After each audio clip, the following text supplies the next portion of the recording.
பாசக்காரா பொறுத்திடுவீரா, தொடர்ந்து பதற செய்வீரா? అస్తమానం నీలోకమే నామై మరపు చేతనైతే నువ్వే నన్నా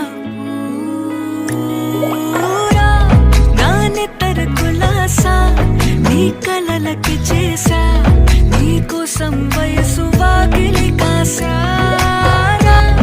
இது என்ன புதுசா வெக்கம் ஆச்சு சிறுசா, கொஞ்சம் பார்த்து